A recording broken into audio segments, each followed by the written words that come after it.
नमस्कार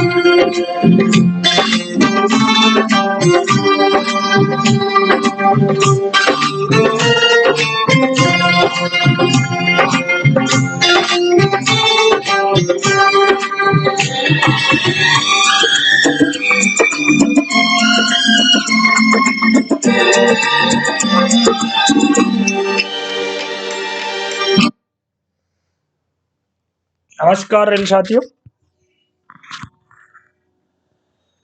स्वागत है आपका इस वीडियो में।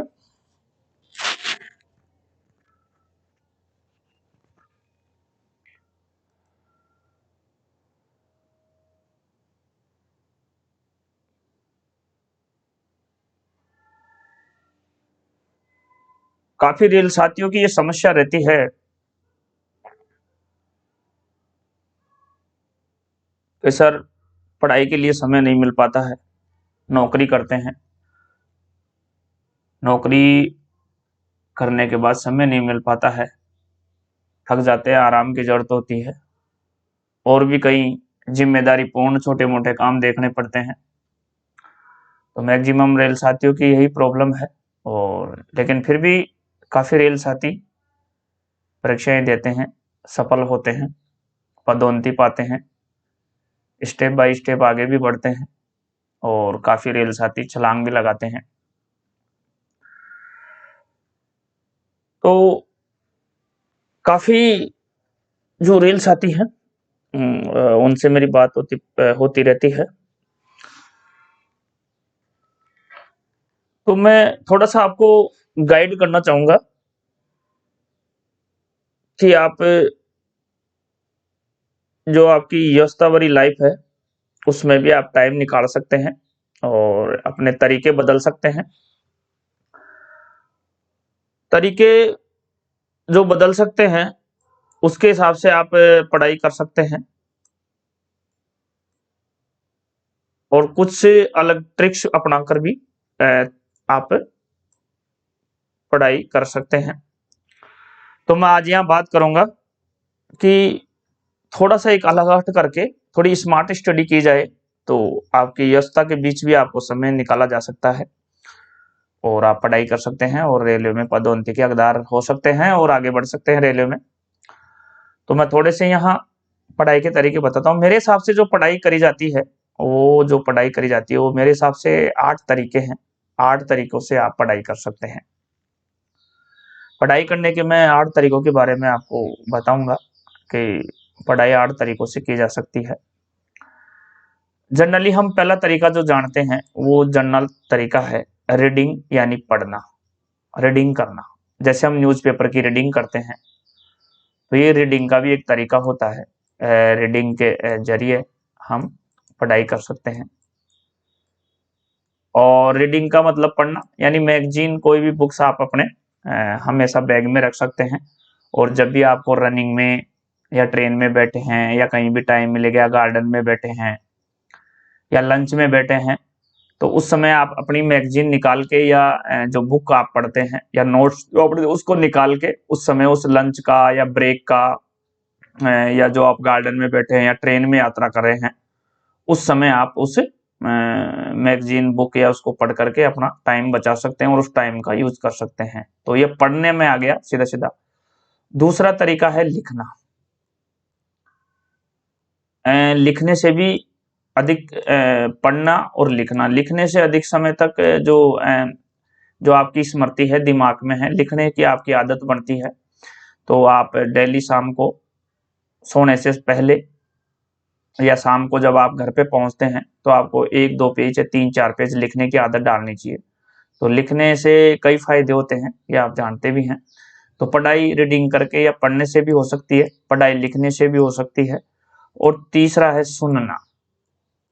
जैसे आप न्यूज़ सुनते हैं वैसे ही अगर आपको देखने का टाइम नहीं है तो आप कानों में लीड लगा के सुनने से भी अपने खाली टाइम का उपयोग करने के, इधर उधर घूम रहे हैं, कहीं भी जा रहे हैं तो सुनने से भी, सुनने मात्र से भी पढ़ाई हो सकती है। और चौथा तरीका जो है वो होता है देखना।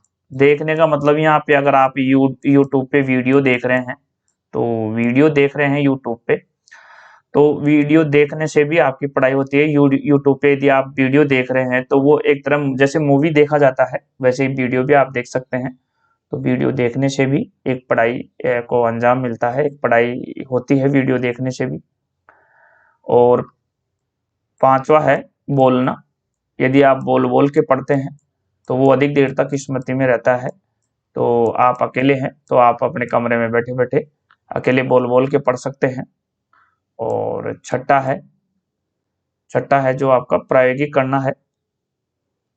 करना है यानी प्रैक्टिकल करके भी पढ़ा जा सकता है, प्रायोगिक।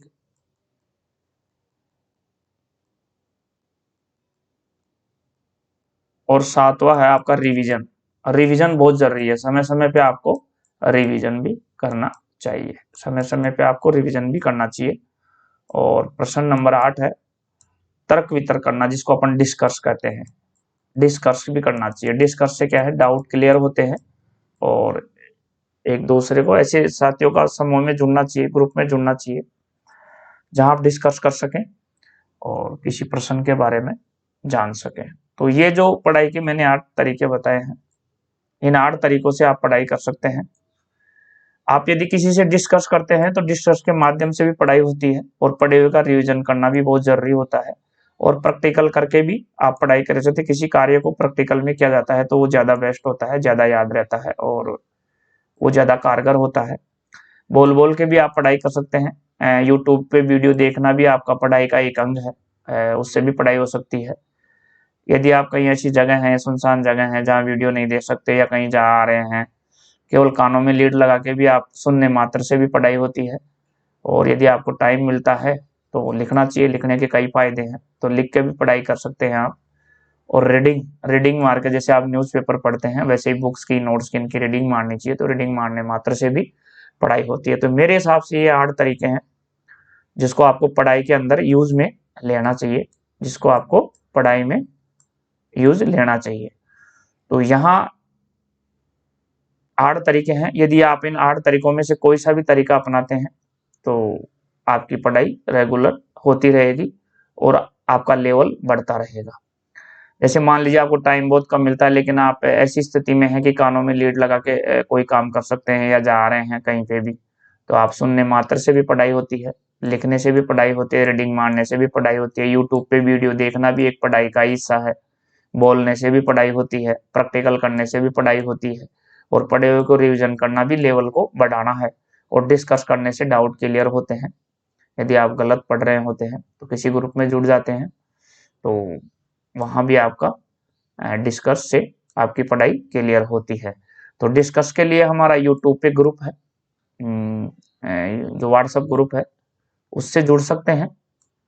इससे काफी आपके डाउट क्लियर होते हैं और नई ताजा तरीन जानकारियों से आप जुड़े रहते हैं।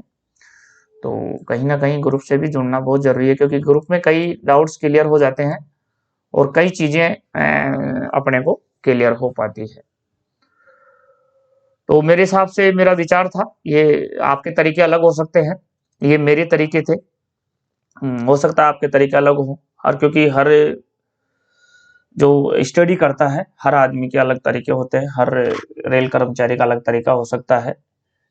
किसी को यूट्यूब पे वीडियो देखना पसंद है, किसी को ग्रुप स्टडी करना अच्छा लगता है, किसी को प्रैक्टिकल स्टडी करना अच्छा लगता है, किसी को बोलने से याद होता है, किसी की लिख करके पढ़ने की आदत होती है और किसी को सुन करके, जैसे अब न्यूज सुनते हैं रेडियो पे या टीवी पे, जो रेडियो पे जो न्यूज सुनते हैं, पहले जैसे तैयारी करते थे तो बीबीसी पे न्यूज सुना था, तो उसी हिसाब से अपन सुन के भी तैयारी कर सकते हैं। सुनने मात्र से भी पढ़ाई होती है और रीडिंग तो खैर पढ़ने का हिस्सा है ही है। तो एक छोटा सा वीडियो था जो बहुत जरूरी था। ये उन रेल साथियों के लिए है जिनको टाइम नहीं मिल पाता और व्यस्तता भरी जिंदगी जी रहे हैं और वो स्टडी के लिए बहुत कम टाइम निकाल पाते हैं। तो आप जहां भी हैं, जैसे भी स्थिति में, ट्रेन में बैठे हैं, लंच में बैठे हैं, उद्यान में बैठे हैं, कहीं गए हुए हैं, 3-4 के दिन के टूर पे हैं और आप तो वहां पे भी आप यूट्यूब पे बैठे बैठे कहीं ठहरे हुए हैं, होटल में गए हैं या कहीं और कहीं हैं, नौकरी के अलावा जो आपका टाइम वेस्ट होता है उस खाली समय में जैसे आपको टाइम मिलता है तो आपको यूट्यूब पे वीडियो देखना चाहिए और जो चीज सुनने की होती है मोबाइल पे उसको सुनना चाहिए, जिससे कि आपकी स्टडी, जैसे न्यूज सुनना है तो वो भी एक पढ़ाई का हिस्सा है।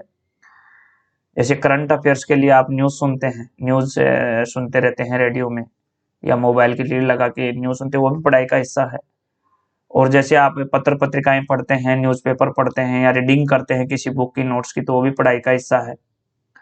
आप बोल बोल के किसी चीज़ को पढ़ रहे हैं तो वो भी पढ़ाई का हिस्सा है। तो ये वीडियो इसीलिए था कि थोड़ा सा जो रेल साथियों जिनकी शिकायत थी उनको गाइड किया जाए। प्रत्येक रेल साथी के लिए ये वीडियो नहीं है, ये ध्यान रखें।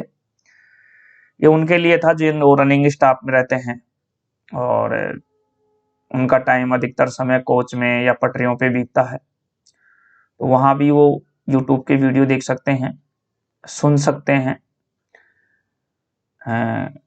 ग्रुप में जुड़ के व्हाट्सएप ग्रुप के जरिए वो अपनी स्टडी के लेवल को बढ़ा सकते हैं।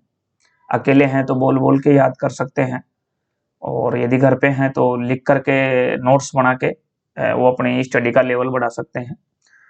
और जितना अपन ने पढ़ा लिखा है उसका रिवीजन करके भी वो अपने लेवल को बढ़ाया जा सकता है। तो ये था वीडियो लेवल को बढ़ाने की, कि लेवल कैसे बढ़ाया जाए, लेवल कैसे बढ़ाया जाए, यानी कि जिनका 50%, 60%, 70% लेवल है, उसको 90% लेवल तक कैसे बढ़ाया जाए। तो इन 8 तरीकों को आप आजमाते हैं, ये जो 8 तरीके मैंने बताए हैं, इनको आप आजमाते हैं तो आपका लेवल बिल्कुल 90% तक पहुंचेगा।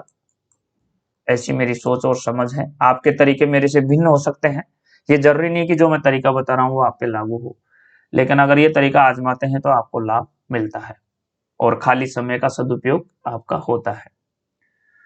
तो चलिए साथियों, इस वीडियो में इतना ही। Thank you very much, thanks for watching this video. Thank you very much. Jai Hind, जय रेलवे, जय भारत।